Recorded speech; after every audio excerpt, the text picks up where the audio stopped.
అందరికీ నమస్కారం. ఇదే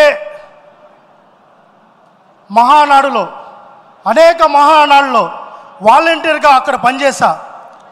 ఈరోజు గౌరవ చంద్రబాబు నాయుడు గారు, గౌరవ నారా లోకేష్ గారి ఆశీస్సులతో ఇదే వేదిక పైన ఈరోజు నాకు స్థానం ఇచ్చే అవకాశం కల్పించిన నారా లోకేష్ గారికి, చంద్రబాబు నాయుడు గారికి ఈ వేదిక ద్వారా మొదటగా కృతజ్ఞతలు తెలియజేసుకుంటున్నాను. కార్యకర్తల సంక్షేమ తీర్మానాన్ని ప్రవేశపెట్టడానికి నాకు అవకాశం కల్పించిన నా దేవుడు, నా ఆరాధ్య దైవం నారా చంద్రబాబు నాయుడు గారికి, నన్ను ఎప్పుడూ వెన్నుదట్టి నన్ను ప్రోత్సహిస్తున్న నా యువనేత నారా లోకేష్ గారికి, అదేవిధంగా వైఎస్ఆర్సీపీ ప్రభుత్వాన్ని బంగాళాఖాతంలో కలిపిన మీ అందరికీ శిరస్సు వంచి నమస్కారాలు తెలియజేసుకుంటూ, ఈరోజు అనేక పార్టీలు ఉన్నాయి ఈ దేశంలో. కొన్ని పార్టీలు నాయకులు నడుపుతున్నారు, కొన్ని పార్టీలు వ్యవస్థలు నడుపుతున్నాయి. కార్యకర్తలు నడుపుతున్న ఏకైక పార్టీ మన తెలుగుదేశం పార్టీ. ఈ తెలుగుదేశం పార్టీ నారా చంద్రబాబు గారి నాయకత్వంలో ఈరోజు కార్యకర్తలకు పెద్దపీట వేస్తూ అధికారంలో ఉన్న ప్రతిపక్షంలో ఉన్న ఎప్పుడూ కార్యకర్తల సంక్షేమం కోసమే, కార్యకర్తల బాగోగుల కోసమే, కార్యకర్తల యోగక్షేమాల గురించి ఆలోచిస్తున్న నాయకత్వం మన నాయకత్వం. కార్యకర్తకు కష్టం వచ్చినా, కన్నీళ్ళు వచ్చినా, బాధ వచ్చినా, ఇబ్బంది వచ్చినా, ఏమొచ్చినా నేనున్నానంటూ ఒక తండ్రిగా, ఒక అన్నగా, ఒక తమ్ముడిగా, ఒక బిడ్డగా మన అధినేత, మన యువనేత మనకు అన్నగా ఎప్పుడూ ఉన్నారు. గత 5 సంవత్సరాల్లో కార్యకర్తలు అనేక ఇబ్బందులు పడ్డారు, చంపబడ్డారు, వేధించబడ్డారు, జైలు పాలయ్యారు. లాస్ట్కు ఊర్లు వదిలి వెళ్ళిపోయే పరిస్థితి వచ్చింది.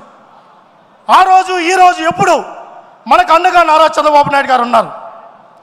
ఉండడమే కాదు, ఆర్థికంగా, వైద్యపరంగా, విద్యాపరంగా, సామాజికంగా అనేక విధాలుగా అండగా ఉంటూ, ఒక పక్క ఎన్టీఆర్ ట్రస్ట్ ద్వారా మన బిడ్డలను చదివిస్తూ, అదేవిధంగా ఆర్థికంగా ఇబ్బంది పడుతున్న కుటుంబాలను పిలిచి, ఆయన ఇబ్బందుల్లో ఉన్న, పార్టీ ఇబ్బందుల్లో ఉన్న, మా జిల్లాలో ఒక మాట ఉంది, నారా చంద్రబాబు నాయుడు గారికి చేయికి వెముక లేదని.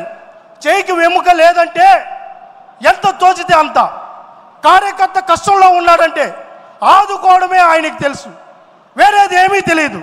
అలాంటి నాయకత్వం మన నాయకత్వం. అలాంటి నాయకత్వంలో మనం పనిచేస్తున్నాం. మన యువనేత నారా లోకేష్ గారు కోటి సభ్యత్వాలు చేయించారు.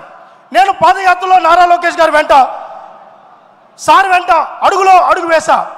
ఆ రోజు ఎవరు కష్టం వచ్చి చెప్పుకోవడానికి ముందుకు వచ్చినా నా నెంబర్ తీసుకోండి అన్నారు, నా ఫోన్ నెంబర్ తీసుకోండి అని చెప్పారు. కార్యకర్తలకి నెంబర్లు ఇచ్చారు, కుటుంబ సభ్యులకి నెంబర్లు ఇచ్చారు, ప్రజలకు నెంబర్లు ఇచ్చారు. నేను ఒకటి సూటిగా అడుగుతున్నా, ఈ భారతదేశ చరిత్రలో ఏ నాయకుడైనా ఆయన సొంత నెంబర్ని ఎవరికన్నా ఇచ్చారా? ఏ ప్రతి కార్యకర్తకు, ప్రతి నాయకుడికి మన యువనేత నారా లోకేష్ గారు ఫోన్ నెంబర్ ఇచ్చి, మీకు ఏ బాధ వచ్చినా, మీకు ఏ కష్టం వచ్చినా నాకు మెసేజ్ చేయండి, నాకు చెప్పండి, నేను మీకోసం ఉన్నా, మిమ్మల్ని కాపాడుకునే బాధ్యత నాది అని ఆ రోజు ప్రతిపక్షంలోనే చెప్పారు. ఈరోజు అధికారంలోకి వచ్చిన తర్వాత మంత్రిగా ఉన్నా కూడా ఫస్ట్ ఏ మీటింగ్కి వెళ్ళాం, కార్యకర్తలతో కలిసి కార్యకర్త కష్ట సుఖాలు తెలుసుకొని తర్వాత సంక్షేమ కార్యక్రమాల్లో వెళ్తున్న మన యువనేత. అదేవిధంగా మన చంద్రబాబు నాయుడు గారు ఈరోజు ఆంధ్రప్రదేశ్లో అయినా, ఢిల్లీలో అయినా, అండమాన్ నికోబార్ దీవుల్లో అయినా, ఆఫ్రికాలో ఉన్న నాకు కష్టం ఉంది అంటూ ఒక మెసేజ్ పెడితే ఆ మెసేజ్ చూసిన 5 నిమిషాల్లోనే ఆయన సొంత టీమును పంపించి మన కష్టాలు తీరుస్తున్న ఏకైక నాయకుడు మన యువనేత నారా లోకేష్ గారు. ఈ విషయంలో చంద్రబాబు నాయుడు గారిని మేము మొదటి నుంచి చంద్రబాబు నాయుడు గారిని మేము మనం ఆదరిస్తున్నాం.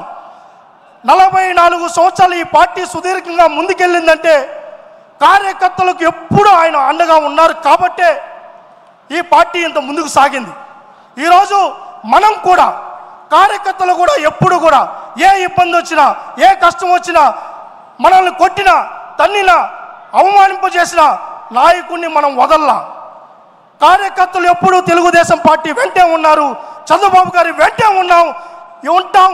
100 సంవత్సరాలైనా 200 సంవత్సరాలైనా ఈ కార్యకర్తలు ఎప్పుడూ అధినేత వెంటే ఉంటారని చెప్పి ఈ వేదిక ద్వారా తెలియజేసుకుంటూ, గౌరవ నారా లోకేష్ గారికి, గౌరవ చంద్రబాబు నాయుడు గారికి ఈ వేదిక ద్వారా కార్యకర్తల సంక్షేమానికి సంబంధించిన విషయంలో ఎటువంటి రాజీ పడరని మరొక్కసారి మీకు తెలియజేసుకుంటూ, నాకు ఈ అవకాశం ఇచ్చిన ప్రతి ఒక్కరికి హృదయపూర్వకంగా కృతజ్ఞతలు తెలియజేసుకుంటూ నేను మరొక విషయం చెప్పదలుచుకున్నా. ఎప్పుడూ ఒక మాట చెప్తుంటారు యువనేత, గ్రామ స్థాయిలో పనిచేసిన వ్యక్తిని నేను పాలిట్ బ్యూరోలో చూసేలాగా నేను చేస్తానని.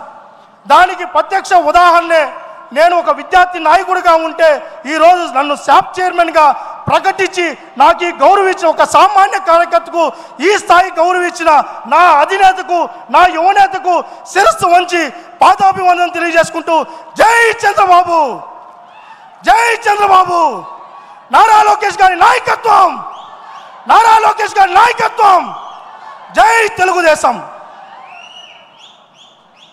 ధన్యవాదాలు రవినాయుడు గారు. ఇప్పుడు